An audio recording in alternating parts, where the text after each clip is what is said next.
Salut à toutes et à tous, c'est Rassemanga, j'espère que vous allez bien. Pour ma part, je vais vraiment extrêmement bien.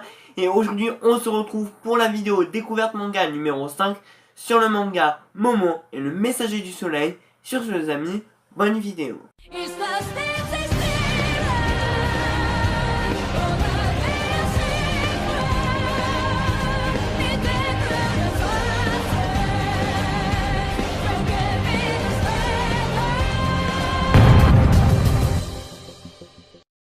Le manga a été dessiné et scénarisé par Mari Asano.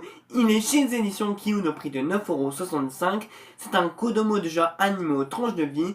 Il n'y a pas de tome au Japon car la mangaka est française. Et en France, nous avons seulement 2 tomes, c'est encore en cours. Et le second tome est paru il n'y a pas longtemps. Donc nous n'avons toujours pas de date prévue pour le 3e tome. Dans un monde où les animaux et les humains vivent en harmonie, les enfants naissent sous la forme d'œufs à la naissance. Mais à partir d'un certain âge, ils peuvent éclorer. Et c'est eux qui vont choisir comment ils vont éclorer et donc se transformer. Soit en humains, soit en animaux.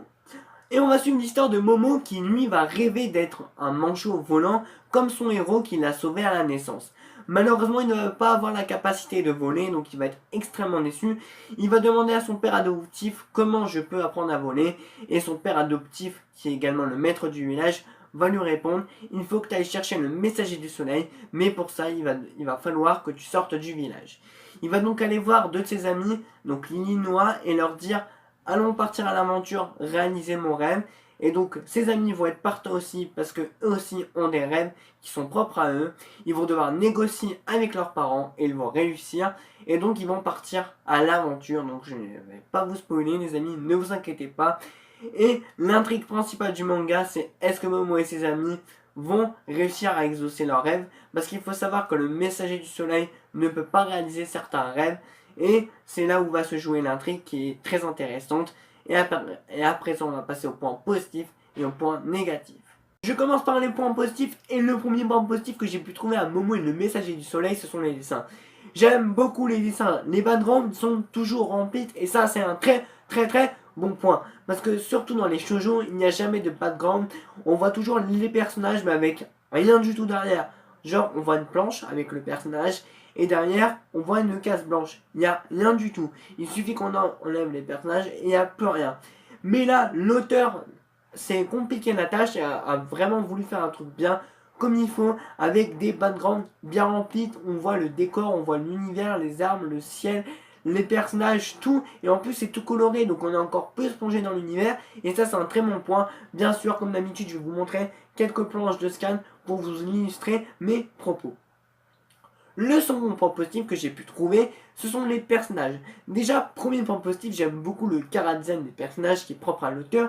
Et on a des personnages vraiment hyper mignons, on a des animaux, on a des humains. Ça reste quand même, toutefois, très enfantin, mais moi personnellement, j'aime énormément. Et même si vous n'aimez pas trop les mangas enfantins, je pense que vous n'allez pas être déçus par ce manga.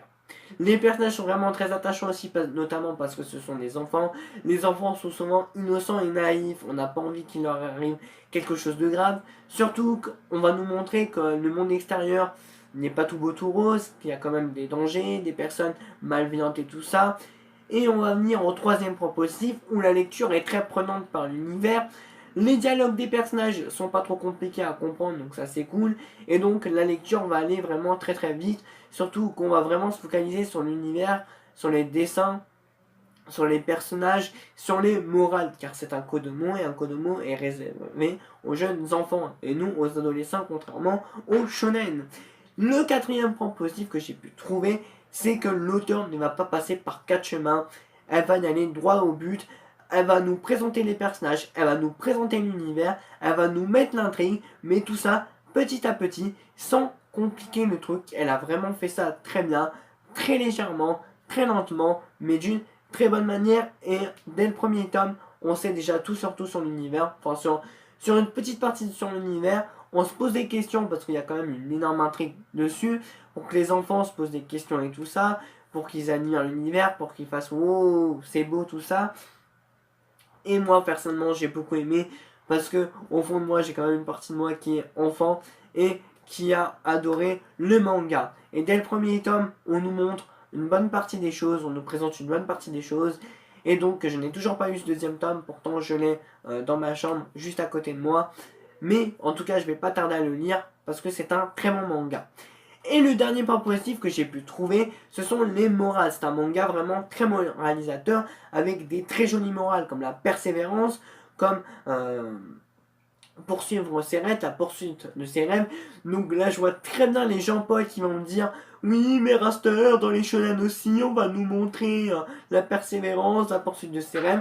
Oui, mais là, ce que j'ai trouvé très bon, c'est qu'il n'y a pas besoin, et que ça nous montre qu'il n'y a pas besoin de faire des shonen avec des héros qui ont rien, qui partent de rien et qui arrivent au sommet pour nous montrer la poursuite de ses rêves. Là, on part quand même sur un truc assez réaliste pour des enfants, et j'ai trouvé que ça très très très bon. Donc il n'y a pas que les shonen qui montrent la persévérance et la poursuite de ses rêves. Et surtout que là c'est des buts assez simples entre guillemets et ça va pas être des trucs devenir le plus fort.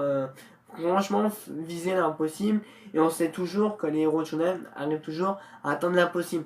Là c'est un truc possible parce qu'on sait, on nous présente le truc, donc ça rend un truc beaucoup plus intéressant. Et une autre morale que j'ai pu percevoir dans le manga, c'est qu'on nous présente que le monde n'est pas tout beau tout rose, et ça, j'ai trouvé ça vraiment très intéressant, parce que on nous montre le danger dans le monde extérieur, et qu'il existe des personnes malveillantes, et ça, j'ai trouvé que c'était un très très très bon point. Voilà, je pense que j'aurais fait le tour du manga, je vous aurais présenté les plus gros points positifs. Pour moi, ça a été un petit coup de cœur, j'ai hâte de lire ce deuxième tome, parce qu'à la fin, on nous laisse quand même sur un petit suspense. Je félicite l'auteur qui a vraiment fait un très bon boulot, faut savoir que l'auteur était également au salon du manga à Paris, au salon du livre, excusez-moi, à Paris. Donc j'espère un jour rencontrer l'auteur. J'espère qu'elle sera là à la Japan Expo parce que ça sera un plaisir de faire dédicacer mes tomes. Voilà, ça a été un petit coup de cœur. J'espère vraiment que cette vidéo vous aura plu. Si cette vidéo vous aura plu, n'hésitez pas à lâcher un gros like, à commenter cette vidéo, à partager. Et si ce n'est pas fait, à vous abonner parce que les abonnements me feraient plus monter. On arrivera à atteindre notre objectif des 2000 abonnés cette année. Moi, j'y crois toujours. Moi, je suis comme Momo, je crois en mes rêves, à la persévérance, à la poursuite de mes rêves. Sur ces amis, sur ces belles paroles, je vous dis bonne journée, bonne soirée. Sayonara.